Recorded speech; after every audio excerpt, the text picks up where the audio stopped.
السلام علیکم دوستو، کیسے ہیں آپ؟ مجھے امید ہے کہ آپ سب ٹھیک ہوں گے۔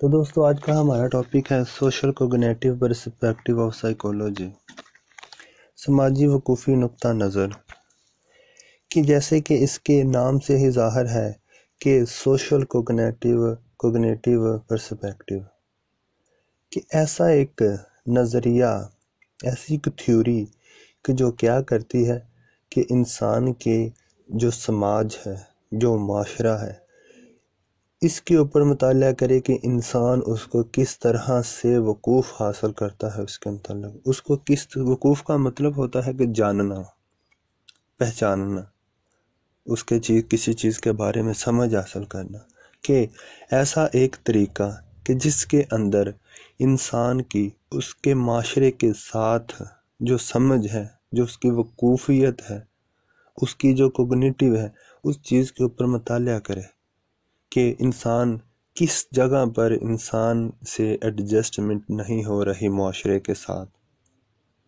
کیونکہ انسان ایک شعوری مخلوق ہے۔ تو اسی لیے اس شعور کی وجہ سے، اس کانشیس کی وجہ سے جو انسان کا وقوفی عمل ہے وہ بہت ہی ایک بیلنسنگ طریقے کے ساتھ سر انجام پاتا ہے۔ تو اسی طرح اس ضمن میں اس حوالے سے کہ 1970 کی دہائی سے ماہرین جو آموزشی طریقوں پر بہت زور دیتے تھے کہ جو لرننگ کا جو پرسپیکٹیو ہے، جو اس کے اوپر بہت زیادہ زور دیتے تھے، انہوں نے وقوفی اعمال کو بھی توجہ کا مرکز بنانا شروع کر دیا۔ تو انہوں نے کیا کیا کہ جو کوگنیٹیو انسان کے جو اعمال ہیں ان کے اوپر بھی انہوں نے توجہ دینی شروع کر دی، اور کردار پر وقوفی اعمال کے اثرات کو بھی نمایاں اہمیت دینا شروع کی۔ تو انہوں نے یہ دیکھا کہ انسان کی جو کوگنیٹیو ہے، وقوف ہے، اس کا اس کے بیہیویئر پر کیا عمل ہے، کیا اس کا کردار ہے، کیا اہمیت ہے اس کی۔ تو کرداریت کے مکان کی نقطہ نظر کے رد عمل کے طور پر وقوفی پہلو کو اہمیت ملنے لگی۔ بہت سے کرداری ماہرین نے اب نارمل انسانی کردار کو تفہیم کے لیے آموزشی طریقوں کی بجائے انسانی فکری اعمال پر بھروسہ کرنا شروع کر دیا۔ تو اس کے اندر انسان کے جو مسائل ہیں ان کی واقفیت کرائی جاتی ہے، ان کو سمجھنے کی صلاحیت پیدا کی جاتی ہے کہ کس جگہ پر ایڈجسٹمنٹ کا مسئلہ آ رہا ہے، کون سی چیز ہے کہ جو انسان کو تنگ کرتی ہے۔ اس کے لیے انسان کے اندر صلاحیت پیدا کی جاتی ہے کہ وہ اپنے مسائل کو سمجھے۔ تو یہ نقطہ نظر وقوفی کرداری کہلاتا ہے۔ ٹھیک ہے جی۔ ان کا کہنا ہے کہ محض و قابل مشاہدہ حرکات ہی کردار نہیں ہوتی، بلکہ خیالات اور افکار بھی کردار ہی ہیں۔ ٹھیک ہے جی۔ تو ڈالرڈ اور میلر نے سائنسی بنیادوں پر تجربات اور مطالعات کیے اور سائنسی اصولوں کو نفسی حرکیاتی اعمال پر لاگو کیا۔ تو جس طرح پیچھے کہ خیالات اور افکار، کہ انسان جو سوچتا ہے، ٹھیک ہے، جو وہ امیج جس چیز کا وہ تصور کرتا ہے وہ بھی اس کے کردار کا حصہ ہے، کیونکہ جو وہ سوچتا ہے وہی وہ کرنے کے بارے میں بھی سوچتا ہے، وہی عمل، وہی ایکشن وہ کرے گا کہ جس کے بارے میں اس کی امیجینیشن ہے۔ اگر کوئی بندہ کوئی فلموں کے ہیرو کو پسند کرتا ہے، اس کی پرسنالٹی کو پسند کرتا ہے، تو وہ کیا کرے گا؟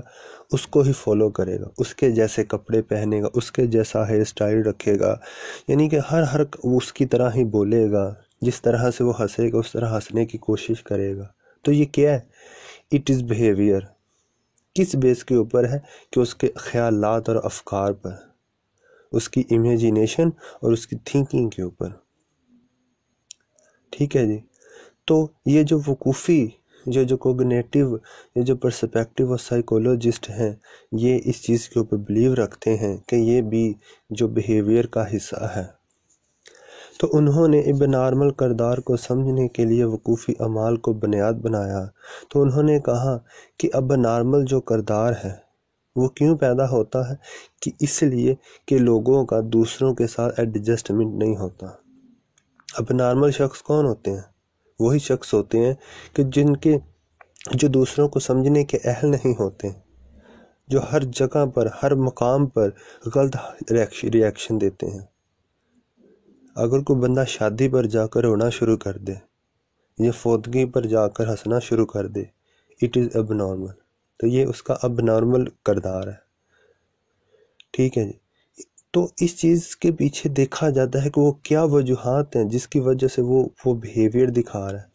تو ان کا اسرار تھا کہ وقوف ایسا اہم عمل ہے جس کی مدد سے عدم مطابقتی کردار پر قابو پایا جا سکتا ہے۔ وقوفی سماجی نقطہ نظر کے پیروکاروں نے واضح کیا کہ وقوف کردار کا باعث بنتا ہے، تو اسی لیے جارج کیلی نے بھی اسی نقطہ نظر کی تائید کی۔ تو جو جارج کیلی تھا وہ بھی اسی نقطہ نظر کا حامی تھا، اس نے اسی بنیاد پر شخصیت کا نظریہ واضح کیا۔ اس کا کہنا تھا کہ لوگ اپنے منفرد انداز میں مختلف تعقلات جو کنسیپٹ ہیں ان کو کیا کنسٹرکٹ کرتے ہیں، ان کو بناتے ہیں، انہی ذاتی تعقلات کی روشنی میں اپنے گرد و پیش افراد اور واقعات کی تشریح کرتے ہیں۔ تو یہاں پر جو منفرد انداز میں لوگ کیا ہے کہ ہر شخص کا اپنا ایک کنسیپٹ ہوتا ہے۔ اب اگر فلم انڈسٹری میں 100 ہیرو ہیں تو ہر بندہ 100 کو پسند نہیں کرتا، کوئی کسی کو کرتا ہے، کوئی کسی کو کرتا ہے، کسی کا کنسیپٹ کیا ہے، کسی کا کیا ہے، کسی کا کیا ہے۔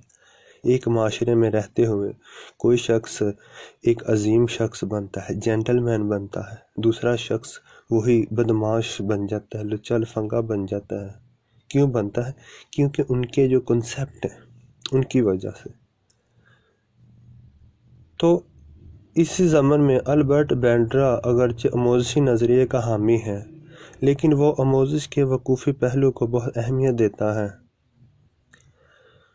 تو بینڈرا کا کہنا ہے کہ انسان کے اندرونی علامتی اعمال اس کے کردار کا تعین کرتے ہیں۔ اس نے خیالات کو اندرونی علامتی اعمال کا نام دیا ہے۔ تو اس کا کہنا ہے کہ ہم اندرونی تقویت سے سیکھتے ہیں، ہمیں سیکھنے یا کردار میں تبدیلی لانے کے لیے ہمیشہ بیرونی تقویت کی ضرورت نہیں ہوتی۔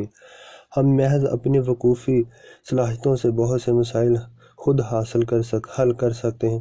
تو اس کا کہنے کا مطلب یہ ہے کہ جس طرح سے جو بیہیویئرسٹک جو سائیکولوجسٹ ہیں ان کا یہ ماننا ہے کہ انسان کا جو بیہیویئر ہے اس کی بیس کیا ہے؟ مشروطیت اور تقویت، ٹھیک ہے جی۔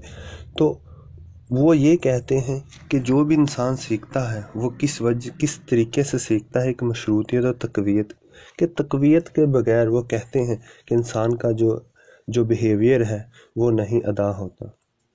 تو یہ کہتے ہیں کہ نہیں، یہ غلط ہے، تقویت ضروری نہیں ہوتی۔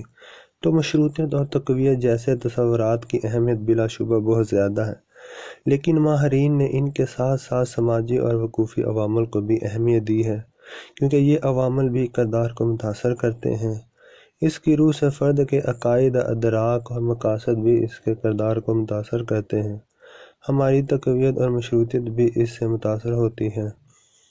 تو ہمارے وہ سماجی تعلقات جو ہمارے لیے بہت اہمیت رکھتے ہیں وہ بھی ہمارے عقائد اور ادراک سے متاثر ہوتے ہیں۔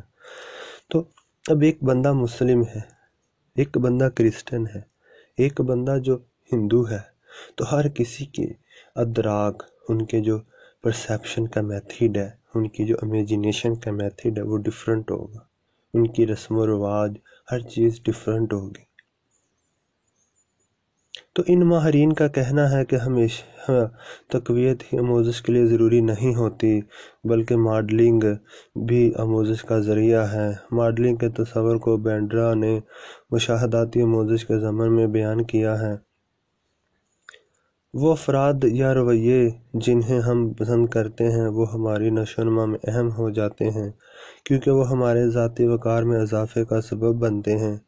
تو اس ضمن میں رول پلینگ جو آموزش کا ایک اہم طریقہ ہے جو کہ ماڈلنگ پر مبنی ہے، عصبانی امراض میں مبتلا افراد کے علاج کے لیے رول پلینگ بطور طریقہ علاج کامیابی سے استعمال ہوتا ہے۔ یہ جو کلینیکل سائیکولوجسٹ ہیں یہ اپنی جو ان کے جو کلینک ہیں ان کے اندر یہ لوگ یہ طریقہ یوز کرتے ہیں تاکہ کیا کیا جائے کہ لوگوں کو ان کے جو معاملات ہیں ان کو ایڈجسٹ کرنے کا طریقہ سکھایا جائے۔ وہ جو کلائنٹ ہوتا ہے اس کو ایز ایک ہیرو کے طور پر اس کے اندر پیش کیا جاتا ہے۔ کچھ لوگ ہوتے ہیں جو ایک ٹیم ورک کے طور پر کام کرتے ہیں، جس کے اندر ایک رول پلینگ کا یہ جو میتھڈ ہے یہ یوز کیا جاتا ہے کلینک میں۔ تو دوستو یہ تھا ہمارا آج کا ٹاپک، مجھے امید ہے آپ کو پسند آیا ہوگا۔